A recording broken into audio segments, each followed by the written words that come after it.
Irmãos, a paz do Senhor Jesus. Nossa aula de hoje é uma aula que fala sobre os trabalhos da igreja. Nós vamos ler como texto base a Bíblia no livro de Evangelho segundo João, no capítulo 5, versículo 17. A palavra do Senhor diz assim: E Jesus lhe respondeu: Meu Pai trabalha até agora e eu trabalho também. Então hoje nós vamos conhecer um pouco mais dos grupos de trabalho da igreja, dos grupos e dos trabalhos da igreja, né? Deus tem dado ao homem uma bênção, a salvação, e a salvação é pela graça. Então, o trabalho na obra de Deus não é uma contraprestação pela salvação. A salvação é de graça e pela graça, pelo favor imerecido que nós não tínhamos direito, mas o amor de Deus nos alcançou. Então, assim, o trabalho na obra de Deus, ele é fruto de uma gratidão de uma alma que foi remida, que foi perdoada. E o que nos motiva, então, a executar esse trabalho é uma consciência de responsabilidade que assumimos, na verdade, quando somos feitos filhos de Deus. Então, o objetivo dessa aula é mostrar, não de forma exauriente, mas mostrar os grupos de trabalho na obra de Deus no nosso meio. São muitos os trabalhos. Nós temos funcionando dentro das nossas igrejas, na nossa estrutura. Vou relatar alguns para os irmãos. Vejam só, tem o trabalho dos pastores, dos diáconos, trabalho do grupo de intercessão, trabalho do grupo de louvor, instrumentistas, trabalho de professores, de jovens, de crianças, de adolescentes, intermediários, bebês, trabalhos dos grupos de assistência, os irmãos que estão envolvidos na acessibilidade, diversos trabalhos de evangelização que existem, grupos que se comprometem com o culto profético, que se comprometem com o culto ao meio-dia nas igrejas, grupos que se comprometem com a madrugada, com a limpeza. Os meninos, muitas vezes, moças, rapazes, são sonoplastas, mexem no som da igreja. Agora, nós temos grupo de mídia, né? As igrejas têm Instagram, tem todo mundo tirando foto, postando, evangelizando pelas redes sociais. O grupo de senhoras, tem subgrupo dentro dos grupos de senhoras que cuidam de grávidas, de idosas, de viúvas, das necessitadas. Bom, enfim, são tantos trabalhos que existem, mas não para por aí não. Imagina como isso se multiplica. Pensem agora nos Manaíns, seminário a cada 15 dias, toda aquela estrutura funcionando, trânsito, portaria, limpeza, paisagismo, aulas, professores, instrumento. E tem uma estrutura toda por trás disso, né? Tem alojamento, tem banheiros, tem água, tem alimentação, tem cantina, segurança, bombeiro, a luz tem que estar funcionando, energia, sistemas automatizados, coleta de lixo, vários trabalhos, seminário de Unidos em Famílias, crianças no Manaim, atividades lúdicas, educativas, instrutivas, quanta coisa. E não acaba por aí não. Quando nós olhamos assim hoje, que estamos vivendo, TV e Rádio Manaim, programas e mais programas sendo veiculados todos os dias, evangelizações de rua, Evangelho Sem Fronteira, serenatas, trombetas e festas, Missão Amazônia, Missão Sertão, deslocamento de pessoas de bairro para bairro, cidades, países, continentes, América do Sul, Central, Norte, Europa, Ásia, Oceania. Até cansamos, né, irmãos, de tanto falar assim. Mas essa é a estrutura que cada um de nós, mesmo sendo tão pequenos e frágeis, o Senhor se lembrou de cada um de nós. Deus se lembrou de você, jovem. Então, de qualquer jeito? Não é de qualquer jeito. Todo trabalho tem um pré-requisito. E qual? O primeiro pré-requisito que nós temos que lembrar é o seguinte: é uma resposta de amor, de gratidão a Deus, porque Ele nos amou primeiro. Então, cada grupo de trabalho desse, sim, e cada trabalho desse, exige, sim, de nós um comprometimento e santificação. A habilidade, na verdade, de desenvolver o trabalho é o Espírito Santo que gera em nós. Bom, tendo dito isso, relatando isso tudo para os irmãos, nós vamos ver que isso não se iniciou no nosso tempo. O início desses trabalhos, eles são de antes da fundação do mundo. Todo o projeto de Deus foi escrito antes que tudo aqui na terra fosse formado. Mas já no início, Adão foi criado e recebeu uma função. Ele deveria lavrar e guardar o jardim. é o que nós lemos no livro de Gênesis, no capítulo 2, verso 15, diz assim: E tomou o Senhor Deus o homem e o pôs no jardim do Éden para lavrar e guardar. E vale muito a pena lembrar o seguinte: o primeiro que trabalhou, na verdade, foi o próprio Deus, o Criador.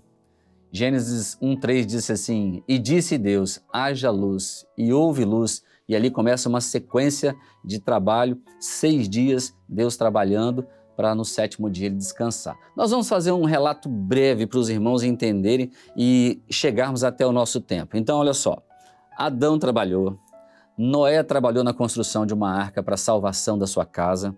Isso está relatado em Gênesis 6:22. Assim fez Noé, conforme tudo o que Deus lhe mandou fazer, assim o fez. Abraão, Isaque e Jacó, todos envolvidos em um chamado para a formação de uma nação.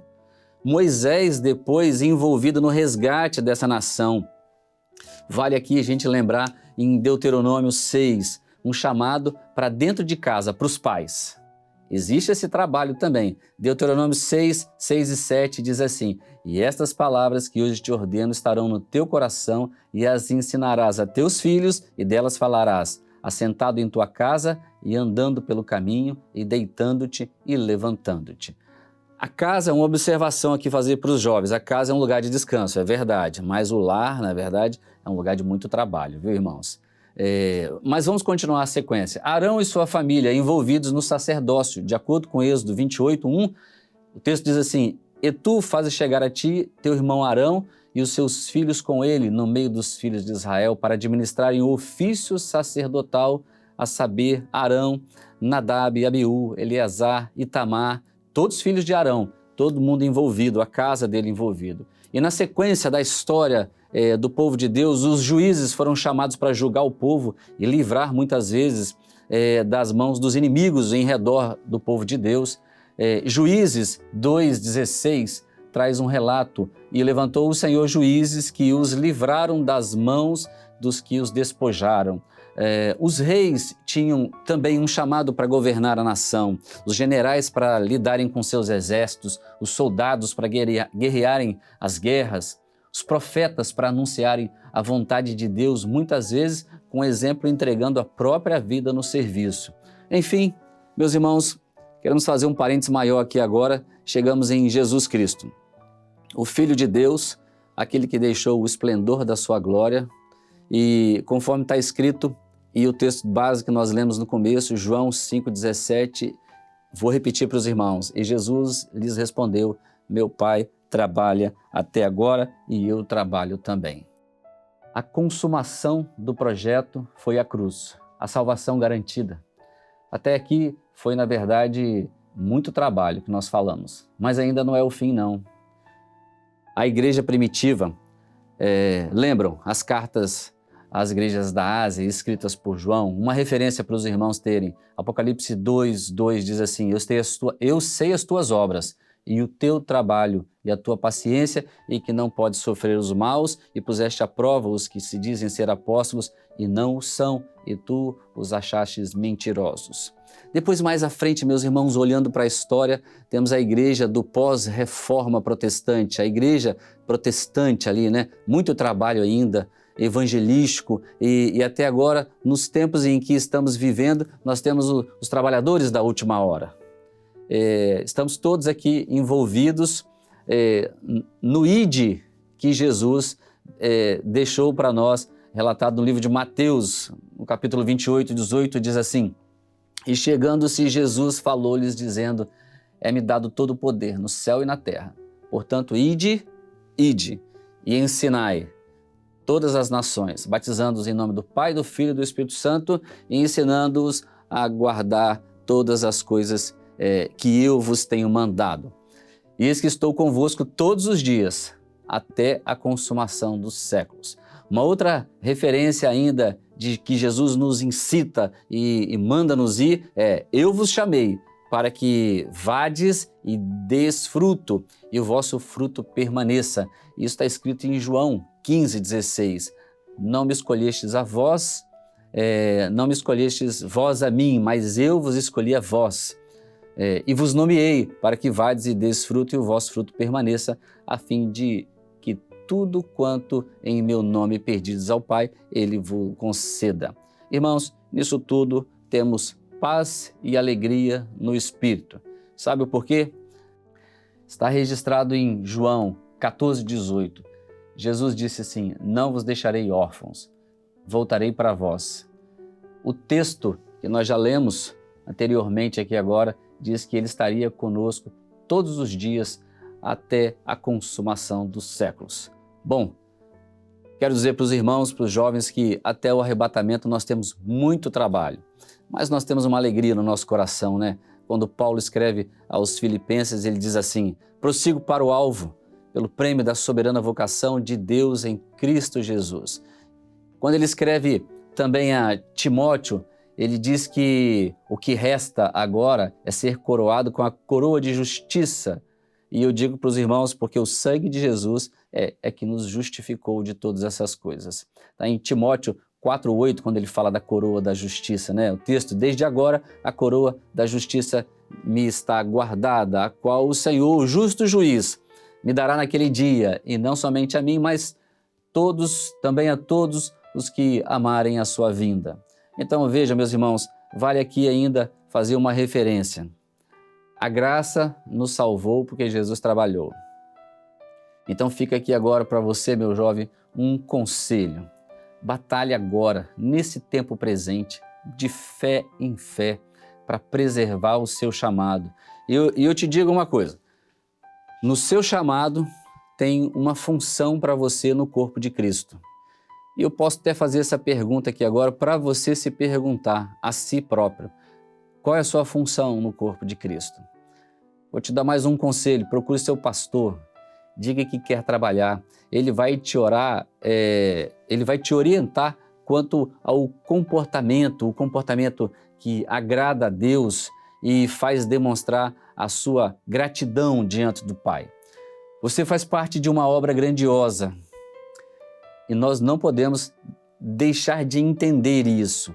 Então, agora, finalizando, na verdade, esse nosso ensino, nós temos que entender quão grande Deus é, quão grande é o seu amor por nós. E você se sinta incitado, motivado a ser grato, desenvolvendo o amor e o trabalho por esta obra. Mas é necessário sim santificação. Busque a sua função no corpo. Paulo diz assim ainda: sejais meus imitadores, como também eu sou de Cristo. 1 Coríntios capítulo 11, versículo 1. Deus te abençoe e que essa aula possa servir de motivação e de uma motivação do Espírito na sua vida, para que você possa demonstrar gratidão todos os dias ao Senhor por tão grande salvação que Ele manifestou na cruz por você. Deus te abençoe.